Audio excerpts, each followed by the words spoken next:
I stepped off the plane from Italy with a heart full of stories and a camera roll bursting with content for my travel vlog. 2 weeks of exploring hidden trattorias and ancient villages had given me exactly what I needed for my next series. My name is Avery, and until today, I thought I had finally figured out how to balance my dream job with my marriage. The first sign something was wrong came when Eric didn't answer my texts after I landed. Usually, he'd send at least a quick, "welcome back," or ask when to pick me up. Instead, I got radio silence and had to grab an Uber home. No big deal, I told myself. He was probably stuck in a meeting or something. The second red flag hit me when I saw his mother's car in our driveway. "Hello?" I called out, dragging my suitcase through the front door. The house felt different somehow, tense, like the air before a storm.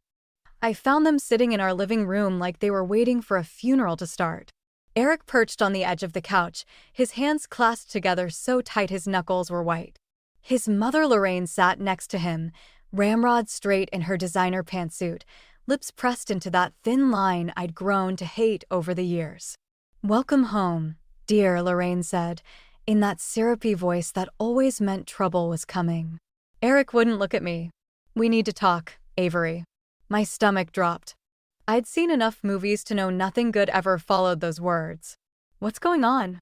"Your lifestyle," Lorraine began, gesturing vaguely at my travel-worn appearance.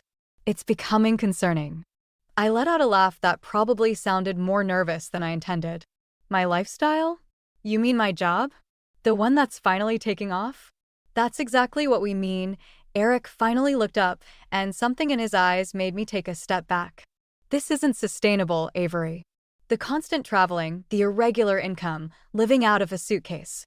It's not how a marriage is supposed to work." "Not how a marriage is supposed to work?" I echoed, my voice rising. "My channel just hit 500,000 subscribers. I'm making more now than I did in corporate marketing." Lorraine cleared her throat. "Money isn't everything, dear. What about starting a family? Putting down roots?"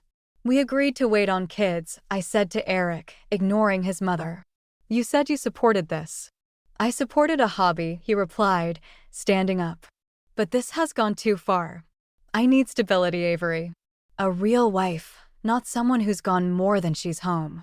The word "real" hit me like a slap. I noticed then that there were papers on the coffee table. Legal papers. "What is this?" I asked, though I already knew. "An ultimatum," Eric said quietly. "Either you give up the vlog and commit to building a real life here with me, or what?" My voice came out barely above a whisper. "Or we end this now, before we waste any more time." I picked up the papers with trembling hands. Divorce papers, already filled out with everything except my signature. "You did this while I was gone?" I looked between them, reality crashing down around me. "You waited until I was out of the country to plan this?" "We knew you wouldn't be reasonable if we tried to discuss it normally," Lorraine said, as if that made it better. I stood there, still in my travel clothes, jet-lagged and shell-shocked, looking at these two people who claimed to love me, plotting to strip away everything I'd built for myself. "I need time to think," I managed to say, backing toward the stairs. "I can't. I need time." "Don't take too long," Lorraine called after me. "Eric deserves an answer." I made it to our bedroom before the tears started, but they weren't sad tears. They were angry ones. As I sat on the edge of our bed, still clutching those papers, something shifted inside me. They thought they could force me to choose? Fine, but they weren't going to like the choice I made. I pulled out my phone and opened my messages to Mia. "You won't believe what just happened. Can I crash at your place tonight?" Mia's spare bedroom became my sanctuary that night. I sat cross-legged on her guest bed, surrounded by takeout containers while she paced the room, her creative director energy in full force as she processed my story. "So let me get this straight," she said, gesturing with a spring roll. "They ambushed you with divorce papers because you're too successful? According to them, it's about stability." I stabbed at my pad thai. "Eric says he wants a real wife." "Oh, honey." Mia sat beside me. "What are you going to do?" Before I could answer, my phone buzzed. Eric's face appeared on the screen. I'd been dodging his calls all evening, but something made me answer this time. "Where are you?" His voice was tight. Mother's worried sick. I almost laughed. Mother's worried?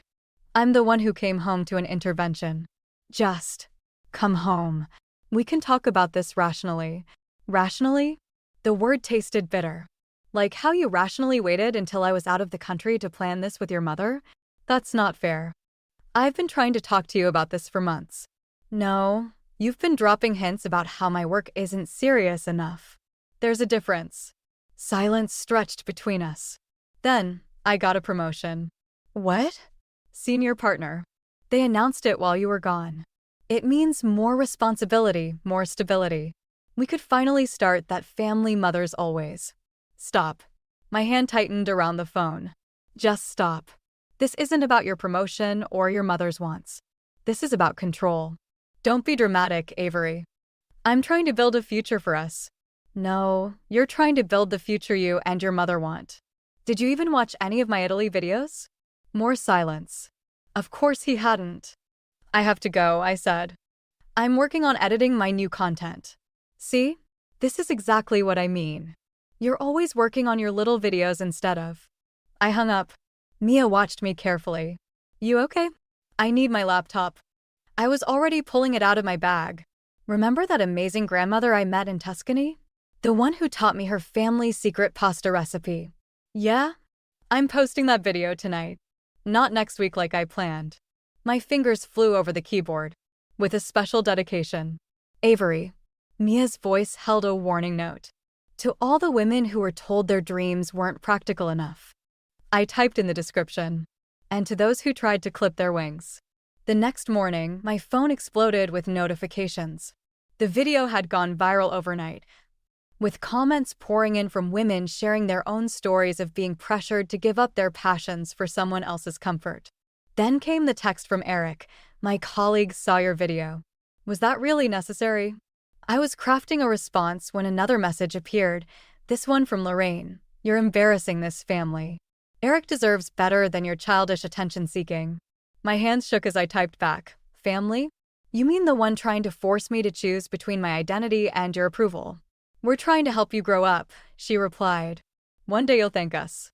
I screenshot the exchange and sent it to Mia with the caption, watch me grow up and away from this toxicity. Later that afternoon, I sat in my favorite coffee shop, editing my next video when Jackson, my mentor in the vlogging world, slid into the seat across from me. Saw your Tuscany piece, he said, pushing a fresh latte toward me. Powerful stuff. You okay? Getting there. I wrapped my hands around the warm cup. Did you know they had those papers ready before I even left for Italy? Jackson's eyebrows shot up. That's cold. Yeah. I took a sip of coffee. But you know what's colder? I just checked our joint account. Eric moved most of our savings to his personal account while I was gone too. Jesus. Jackson leaned back. What are you going to do? I opened my laptop, showing him the draft of my next video, a behind-the-scenes look at how I built my brand from scratch. I'm going to remind them that they're not the only ones who know how to plan ahead. The coffee shop's window reflected my smile, and for the first time since coming home, it didn't feel forced. They wanted to play hardball? Game on. I never meant to find the emails. I'd only logged into our shared computer to download some backup footage when a notification popped up from Eric's account. Usually, I'd ignore it, but the subject line caught my eye. Concerns about Avery. My hands hovered over the keyboard. This was wrong. This was invasion of privacy. This was exactly what I needed to do. The email chain between Eric and his mother went back months. Before Italy. Before the ultimatum. Before everything. She's becoming more distant, Eric had written 3 months ago. Every time she leaves for these trips, she comes back different. More independent. Less willing to listen to reason. Lorraine's response made my stomach turn. That's why we need to act now, dear. Before she completely loses sight of her real responsibilities. I've spoken with Sarah at the firm. There's still an opening in the marketing department if we can convince her to give up this internet fantasy. They'd planned it all. The job. The intervention. Everything. They'd even discussed ways to make my vlogging more difficult, accidentally deleting footage, scheduling family events during my editing time. guilt-tripping me about travel expenses despite my channel's revenue. I was still staring at the screen when my phone buzzed. Eric, coming home tonight? His voice was carefully neutral. Mother's making her pot roast. Actually, I said, my voice steadier than I felt. I'm meeting with my lawyer. Silence. Then, lawyer. Yes, to discuss the interesting emails I just found. The ones about sabotaging my career. You went through my emails? His voice rose. That's private. Private like plotting with your mother to destroy my business? Private like arranging a job for me without my knowledge. We were trying to help you. Help me. I laughed, but it sounded more like a sob. By going behind my back? By treating me like a child who can't make her own decisions. You're being irrational. No, I'm being crystal clear. For the first time in our marriage, I'm seeing everything perfectly. I took a deep breath. I'm sending you a link to my latest video. You should watch it. Mother too. I hung up before he could respond and opened my editing software. The footage I'd been saving for next week would work perfectly for today instead. I'd filmed it in a tiny restaurant in Rome, interviewing a female chef who'd fought her entire family to follow her culinary dreams. 3 hours later, the video went live, breaking free, when family doesn't mean support. In the description, I included screenshots of select emails, carefully edited to protect private information, but clear enough to show the manipulation. My phone exploded immediately. First came Lorraine's text. Take that down immediately or you'll regret it. Then Eric, you've gone too far. Mother's crying. Finally, a message from an unknown number. Saw your video. I'm a producer with Travel Network. Let's talk. I screenshotted the producer's message and sent it to both Eric and Lorraine with one line. Funny how my internet fantasy keeps proving you wrong. Mia called moments later. Girl, you're trending. Have you seen the comments? I hadn't. I opened the video and felt tears well up as I read them. Hundreds of women sharing similar stories of family members trying to clip their wings, of partners who couldn't handle their success, of mothers-in-law who saw independence as a threat. I never wanted this fight, I told Mia. I just wanted to share the world with people. Sometimes the biggest fights find us when we're just trying to be ourselves, she replied. You coming to the studio tomorrow? Jackson's offering to help you film a follow-up. I glanced at the divorce papers still sitting in my bag, then at the producer's message on my phone. Yeah, I'll be there. I think it's time to show them exactly what happens when you try to cage someone who was born to fly. My laptop pinged with another email notification, Lorraine again, probably with more threats or guilt trips. I closed the browser without reading it. They'd had months to scheme and plot against me. Now it was my turn to write the story, and this time, I was making sure it had a different ending. The meeting with the Travel Network producer went better than I could have dreamed. Sitting in Jackson's studio, I stared at the contract in front of me, my hands shaking slightly as I read through the terms. They want to do a whole series? Mia paced behind me, practically vibrating with excitement. About women breaking free from traditional expectations around the world? 6 episodes to start, I confirmed, still processing it myself. Each featuring a different country and different stories of women who chose their dreams over society's demands. Jackson leaned against his editing desk. This is huge, Avery. Like, life-changing huge. My phone buzzed. Eric again. I'd been dodging his calls since the email expose, but this time I answered. What? Mother's in the hospital. My heart stuttered. What happened? Anxiety attack. After your little stunt with those emails went viral, her church group started asking questions.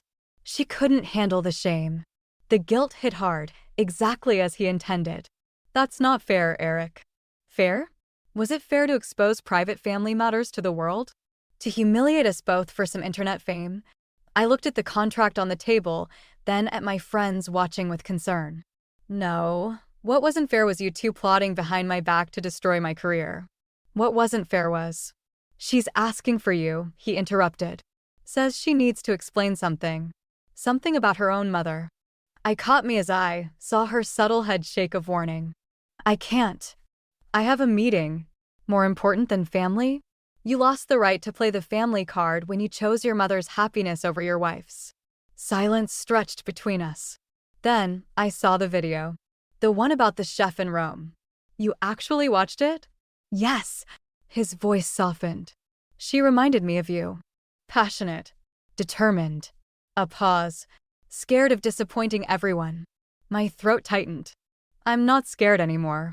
I know. That's what terrifies me. After we hung up, I stared at my phone until Jackson cleared his throat. You okay? They're trying to pull me back in, I said. Using guilt, using family, using everything they know about me. What are you going to do? I picked up the contract. I'm going to sign this. Then I'm going to visit my mother-in-law. Avery, Mia started, but I cut her off. Not because they guilt-tripped me, but because I need her to see something.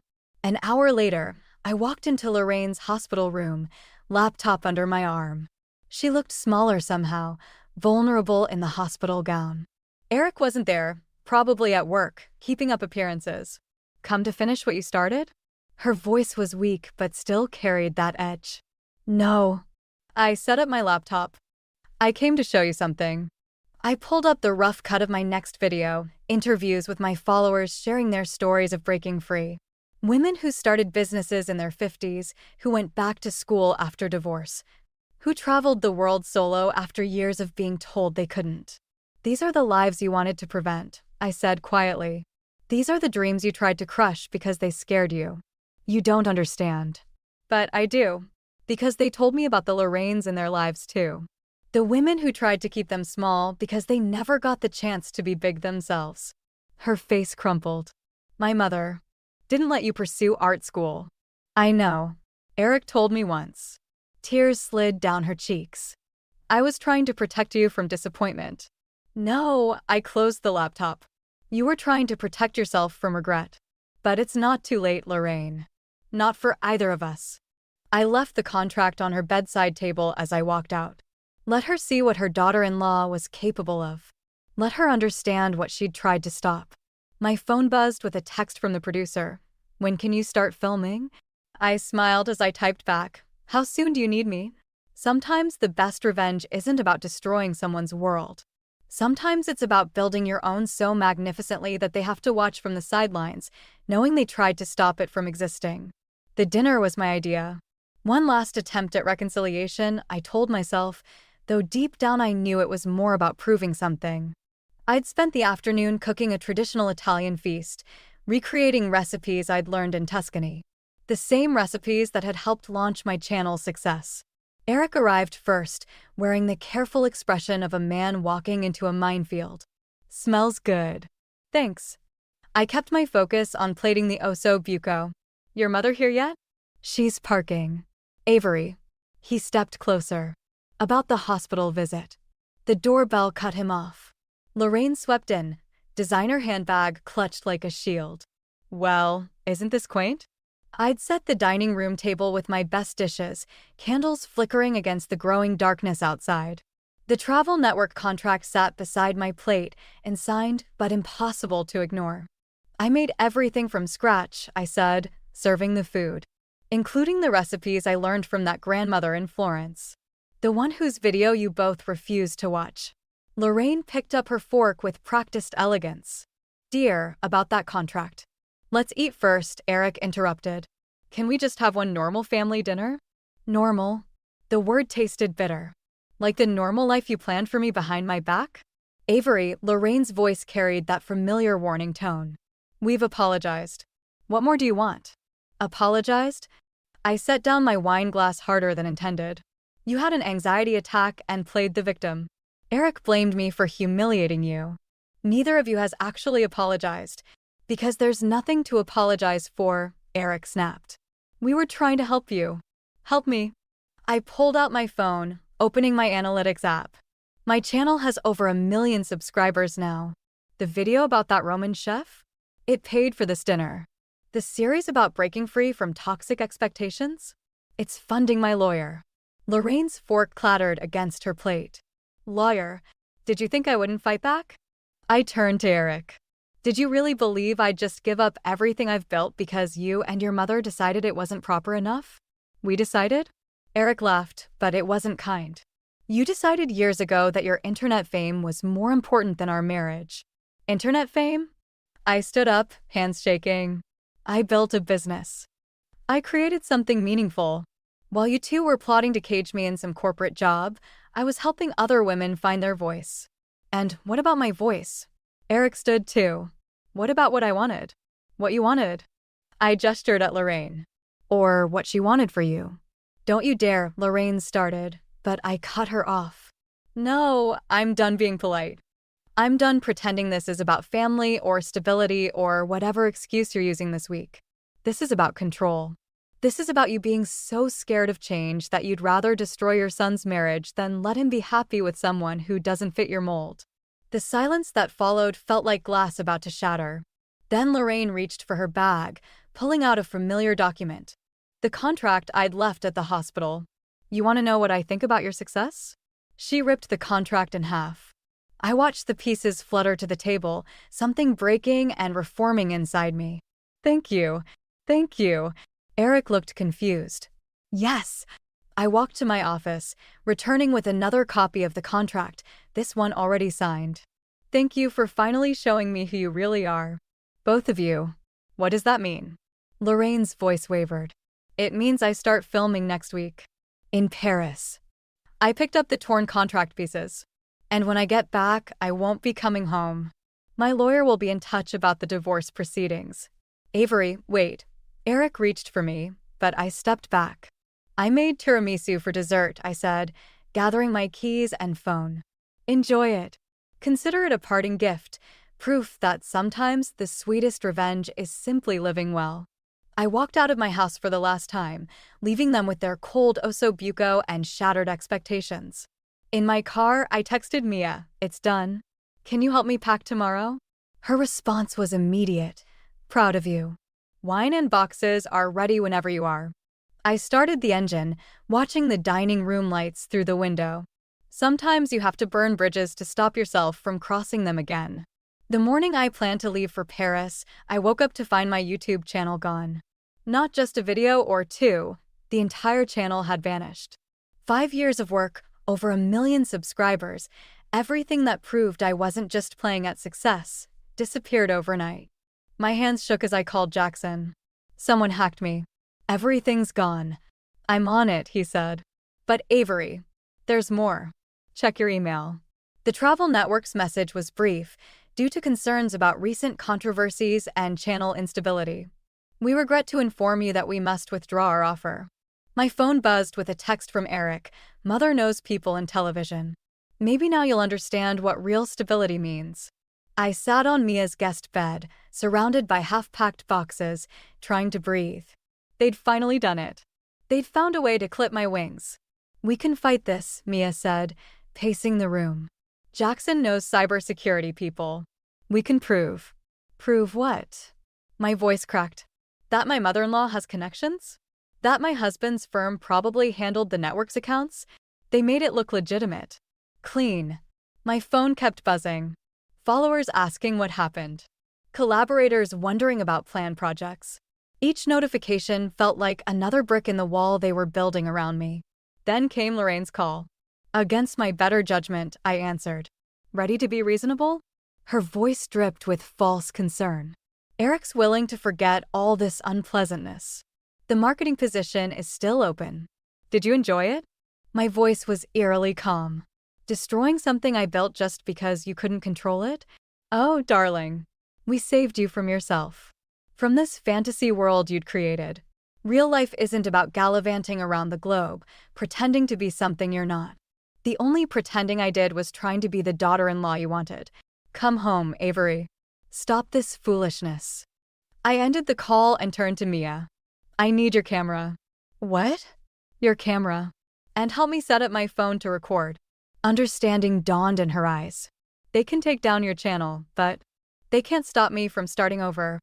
I was already pulling out my laptop. Call Jackson. Tell him to bring his equipment. We're doing this live. An hour later, we had a makeshift studio set up in Mia's living room. 3 cameras, proper lighting, and a determination I hadn't felt since my first video. Going live in 3, 2. Jackson gave me the signal. Hi, I'm Avery Quinn, and this isn't my usual setup. This morning, I woke up to find my channel deleted. 5 years of work, gone. Why? Because I refused to give up my dreams to fit someone else's idea of success. My hands were steady now as I looked directly into the camera. To my mother-in-law, who thinks she's teaching me a lesson about stability, thank you. You've taught me that true stability comes from within, not from following someone else's rules. To my soon-to-be ex-husband, who chose control over love, thank you. You've shown me that sometimes losing everything is the first step to gaining something better. And to everyone watching, this is what starting over looks like. This is what they don't tell you about following your dreams. Sometimes people will try to stop you. Sometimes they'll succeed. But they can never take away your voice unless you let them. The viewer count kept climbing. Comments flooded in. Stories of similar experiences, offers of help, messages of support. Then came a comment that made my blood freeze. Lying about your family for views? Pathetic. Hope you're ready for legal consequences. Eric's law firm's official account. I stared at the threat, feeling the walls close in again. They could destroy my career, my reputation, everything I'd built. They had the resources, the connections, the power. But as I looked at the growing support in the comments, at Mia and Jackson standing firmly beside me, I realized something. They could take away my platform, but they couldn't take away my story. And sometimes, the best revenge isn't fighting back, it's refusing to be silenced. I looked back at the camera, straightened my shoulders, and smiled. So, who wants to hear about a little cafe in Paris I'll be visiting next week? The viewer count hit 100,000 and kept climbing. The Netflix email arrived 3 months into my Paris stay. Not just an offer, a full series deal. 6 episodes, international production, complete creative control. Everything Eric and Lorraine had tried to destroy was rising from the ashes, stronger than before. I hadn't expected them to show up at my Paris apartment.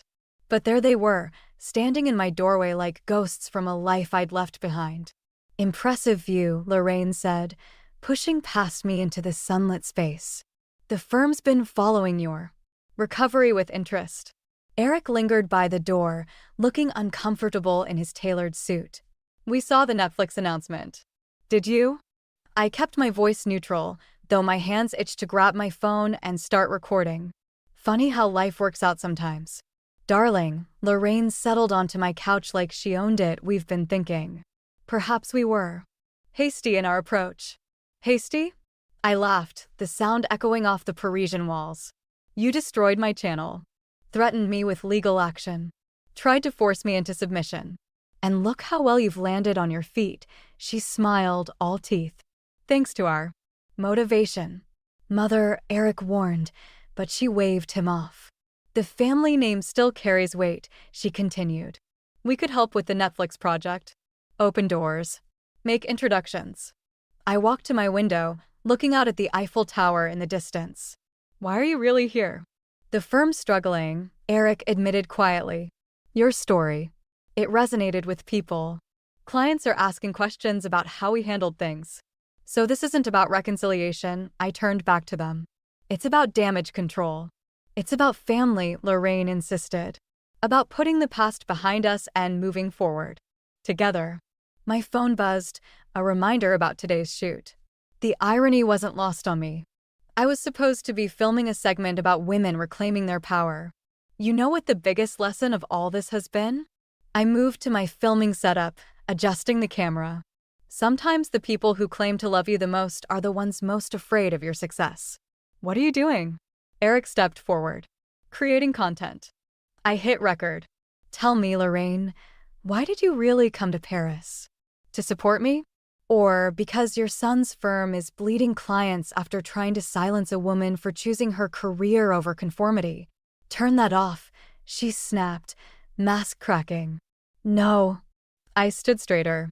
You wanted to be part of my story? Here's your chance. Tell my viewers why you thought destroying someone's dreams was an acceptable form of family love. This is ridiculous.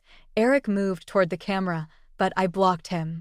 Touch my equipment and I'll add harassment to the documentary I'm making about toxic family dynamics. I'm sure Netflix will love that angle. Lorraine stood, composure finally shattering. You ungrateful. Grateful. I let my voice rise, knowing the camera caught every word. For what? For teaching me that true family supports instead of suppresses? For showing me that success is the best revenge? Thank you, truly. I couldn't have built this new life without your attempts to destroy my old one. Eric, Lorraine turned to her son. Are you going to let her speak to us this way? But Eric was staring at me, really seeing me maybe for the first time. You never needed our help, did you? No, I said softly. I only needed you to believe in me. Both of you. But you couldn't handle a version of me that didn't fit your mold. This isn't over. Lorraine grabbed her bag. Actually, it is. I gestured to the door. My crew will be here soon to film. Unless you'd like to stay and explain to them why you're here. They left without another word, but as the door closed, I heard Lorraine's sharp intake of breath. Through the window, I watched them hurry past the cafe where my camera crew was already setting up.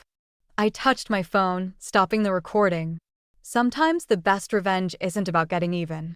It's about letting people witness their own toxicity, perfectly framed and in focus.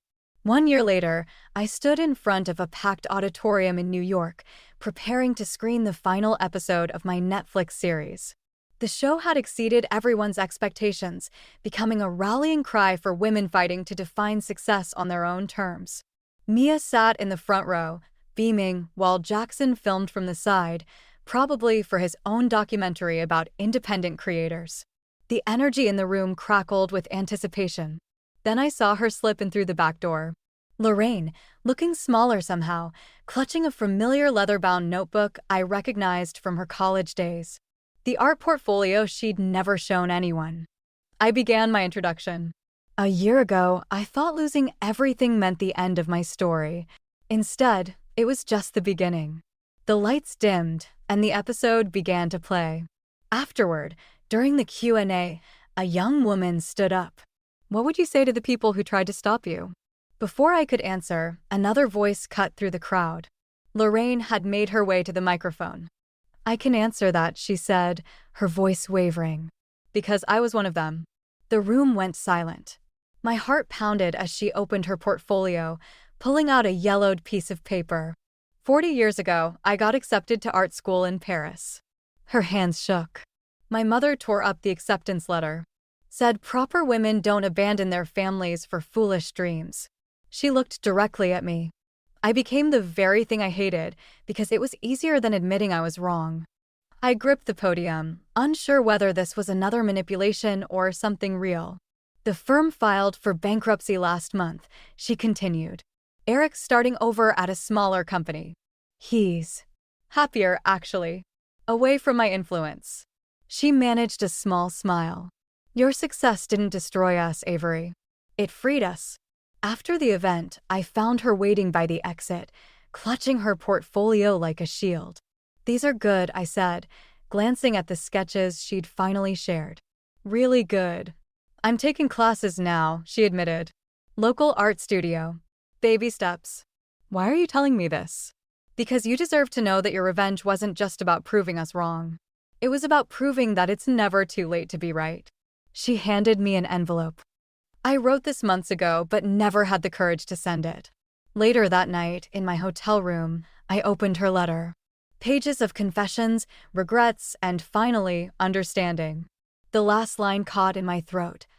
Thank you for showing me that the dreams we bury don't die. They just wait for someone brave enough to dig them up again. My phone buzzed with a text from Eric. Saw your finale. You were right. About everything. I'm sorry it took losing you to find myself. I didn't respond, but I did open my laptop and start typing. Dear followers, let me tell you a story about revenge. Not the kind that destroys, but the kind that rebuilds. The kind that shows others how to break free from their own cages. Mia called as I was finishing the post. You okay? That was intense with Lorraine. Yeah, I looked out at the New York skyline. You know what's funny? I spent so long trying to prove them wrong, I never considered that maybe what they needed was someone to prove it was okay to change. So what's next for the great Avery Quinn? I smiled, thinking of Lorraine's art portfolio, Eric's new start, and my own journey. I'm thinking of doing a series about late bloomers.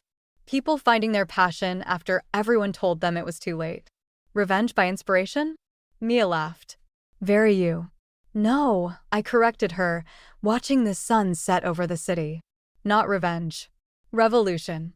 Sometimes the best endings aren't about winning or losing. They're about everyone finding their own path to freedom, even the ones who tried to clip your wings.